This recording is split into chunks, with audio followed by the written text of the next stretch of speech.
just a very quick intro to Just Eat. So using the chat, can you let me know how many of you actually know who we are, given the global reach of the chat? So who are we? Just Eat was founded, I'm going to try and get my slides to work. Just Eat was founded in Denmark back in 2001. So we're 19 years old now, and we're the leading hybrid marketplace for food delivery. We have 28,000 active customers and 240,000 restaurant partners with lots and lots of different cuisine types. And the idea is, and we are moving towards being able to have anyone, anywhere, being able to have whatever they want in terms of food delivery. And we're transforming, and the world is transforming in the way that they eat. So we have the widest choice, and it's all underpinned by the fantastic team that we have. These are the locations that we are based in.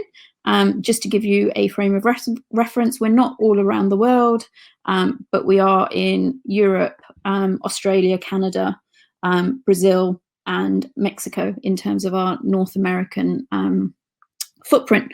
What I thought I'd talk about is something that is very, very current, which is how has Just Eat dealt with the introduction of home working at such a short, or in such a short period of time. We literally went from, we think we're going to have to potentially close offices, to offices are going to be closed. So how did we actually do that? What was the process in which we followed, and what was our ethos behind it?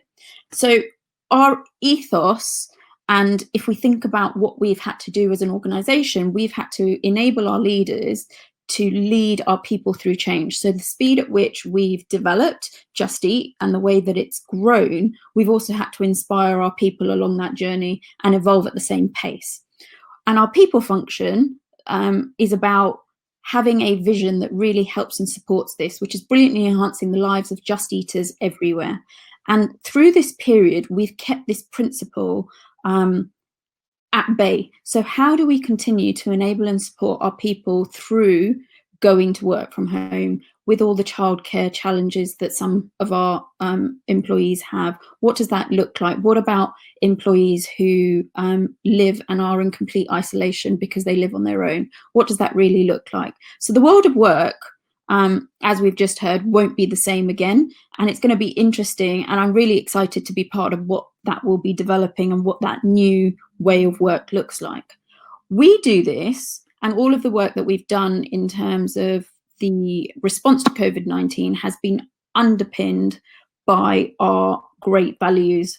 And we talk about our great values because the whole ethos, again, underpinning what we're trying to do, is about continuing to evolve at pace. We're trying to still continue to be razor sharp and get stuff done, but actually the big one is together we win, and that's the one where all the teams, all the people come together, and we're trying to make a success of what we deliver. So what have we been doing? What's been our approach? And this slide kind of takes you through our fundamentals of our approach and using some of the tools that we've been using. So, for example, the one marked with 1, and I'm not sure you can see this all, is about our global intranet page and creating a central hub of information, linking that to the intranet, but also our Slack channel, so that there's one place that people can go to for the COVID hub. Any information on FAQs, anything that people need responses to or would like more information on, this is their one central point to go to.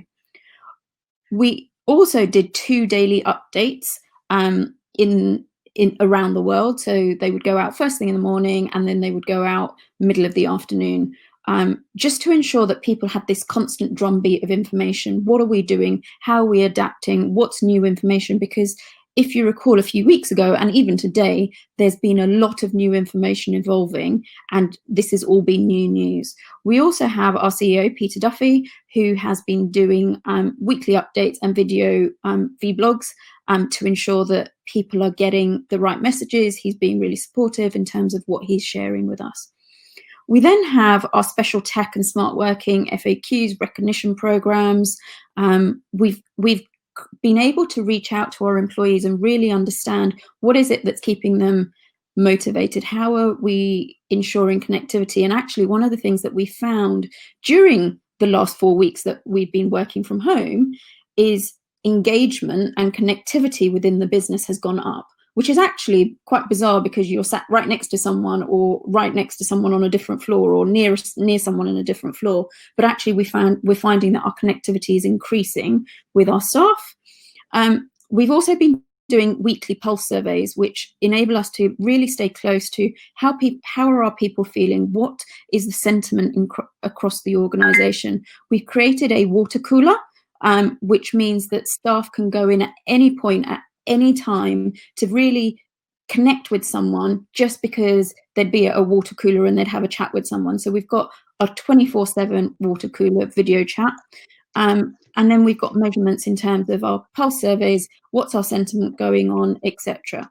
You may have also, in the last 24 hours, seen that I've been trending in certain social media channels with regard to our power hour, and it's gone quite viral. And clearly it struck a chord with some of our people and it's made some of them laugh. We haven't invented the new lunch hour, but what we were trying to do, albeit not very eloquently, is enable our staff and our colleagues to take some dedicated screen time away, because what we were genuinely hearing was it's tough for them to take some time out and not be in front of their screen. So all the best intentions, but unfortunately it probably came out quite, or has come out quite wrong. That's it from me.